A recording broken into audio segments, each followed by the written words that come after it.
Apa kabar mirsa, kita berjumpa dalam Warta Parlemen, informasi aktual seputar parlemen bersama saya Yusli Hayanti.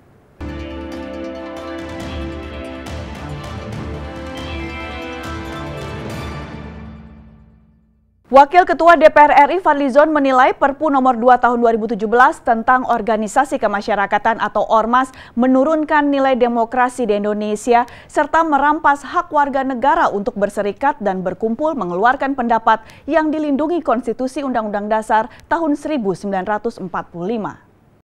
Usai menerima kunjungan Barisan Muda Persatuan Islam di Gedung Nusantara 3 DPR RI Senayan, Jakarta baru-baru ini, Wakil Ketua DPR RI Fadlizon berpendapat, organisasi masyarakat adalah wujud dari peran masyarakat dalam kehidupan berbangsa dan bernegara yang dijamin oleh Undang-Undang Dasar 1945. Secara pribadi dirinya menolak Perpu nomor 2 tahun 2017 tentang Ormas tersebut. Dari sisi konstitusi hal itu yang bertentangan, karena sudah ada undang-undang yang secara khusus mengatur tentang Ormas, yakni Undang-Undang nomor 17 tahun 2013. Ya memang kalau secara ketatanegaraan Perpu itu bisa berlaku, tapi kan harus dilihat juga situasi di daerah masing-masing. Jangan sampai Perpu ini kan mau menyelesaikan masalah kan, bukan mau membuat masalah-masalah baru. Nah, kalau mau menyelesaikan masalah ya seharusnya memang bukan ini caranya. Tapi karena ini sudah terjadi ya harus diminimalisir lah gesekan-gesekan yang ada di bawah. Lebih lanjut, Fadlizon menambahkan, syarat utama Perpu dikeluarkan adalah ada kegentingan yang memaksa. Terkait organisasi sosial kemasyarakatan saat ini tidak ada keadaan yang genting atau memaksa. Menurut Fadlizon, persoalan ekonomi saat ini lebih genting ketimbang persoalan ormas. Banyak yang berpendapat tidak ada kegentingan yang memaksa. Kegentingan yang memaksa ini urusannya ekonomi. Urusannya adalah urusan ketenaga kerjaan, urusan kesulitan untuk mencari kerja, ekonomi yang lain lah, persoalan-persoalan ekonomi itu yang genting. Mega dan Bani, TVR Parlemen melaporkan.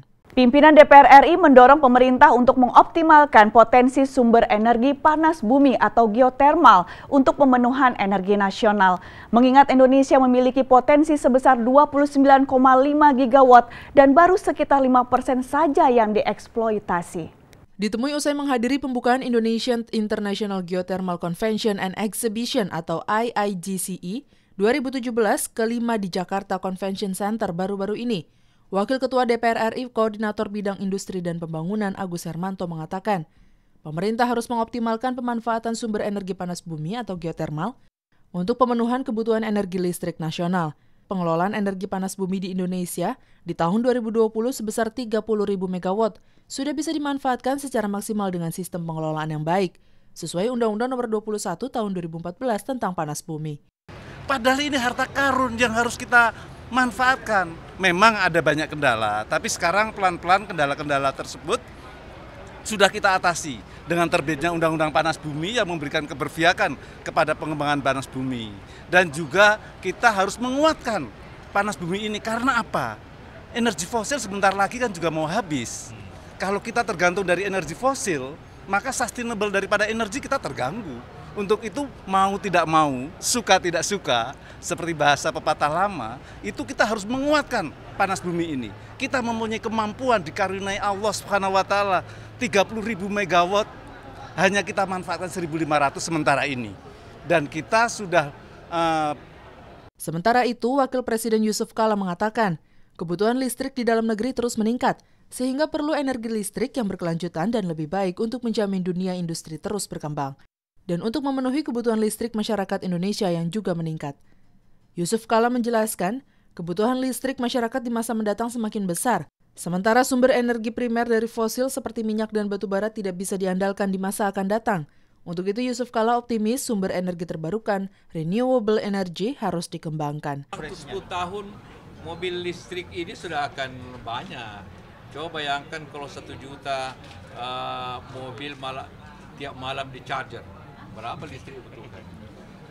Habibie Mahabah dan Denus, TVR Parlemen melaporkan. Komisi 9 DPR RI menilai kurangnya penyerapan tenaga kerja hasil pelatihan di Balai Latihan Kerja di daerah disebabkan kebutuhan dan sektor lapangan pekerjaan yang belum seusai.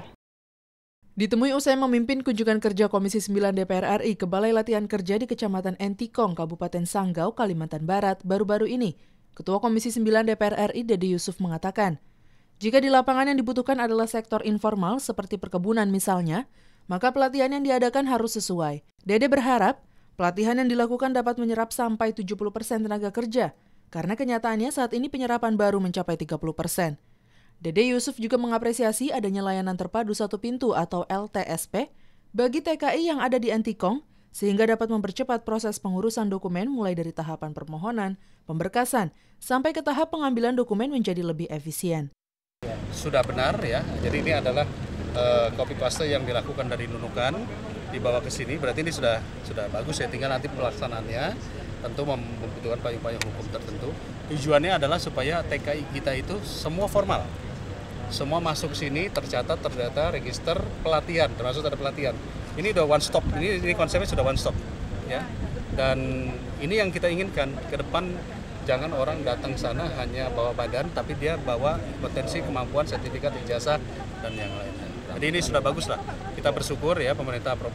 Anggota Komisi 9 DPR RI Oki Asokawati menilai, ketidaksesuaian ini disebabkan Kementerian Tenaga Kerja kurang melakukan kerjasama dengan Kementerian Perdagangan, Kementerian Perindustrian, dan suku dinas terkait.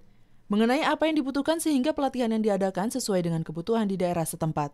Begitu juga dengan vokasi, Oki meminta Kemendikbud turut serta membenahi penyesuaian link and match pendidikan di sekolah-sekolah kejuruan, karena menurutnya di Indonesia kesesuaian antara kebutuhan lapangan pekerjaan dengan pendidikan kejuruan dan pelatihan masih belum terintegrasi. Seperti misalnya tadi ketika saya tanya ke kepala BLK-nya, pelatihan seperti misalnya kecantikan, menjahit, otomotif, listrik, komputer, pelatihan tersebut dibuat berdasarkan apa begitu? Apakah karena memang kebutuhan daripada masyarakat ataupun industri di sini atau perkantoran di sini, atau memang itu dibuat asal buat, dan kepala BLK mengatakan itu dibuat sesuai dengan kebutuhannya. Tapi ketika saya lihat sendiri di kelas-kelasnya tadi, kelas otomotif itu tidak ada pesertanya. Dan ketika saya tanya, kenapa kok kelas otomotif tidak ada pesertanya? Karena memang peminatnya nggak ada. Artinya, kelas otomotif kalau peminat tidak ada, memang karena demand-nya tidak ada. Nah, sehingga apa yang saya lihat. Dari Provinsi Kalimantan Barat, Dwi Ayu Lestari, TVR Parlemen melaporkan. Demikianlah Warta Parlemen kali ini, sampai jumpa pada Warta Parlemen berikutnya. Terima kasih atas perhatian Anda, saya Yusli Hayanti. Wassalam.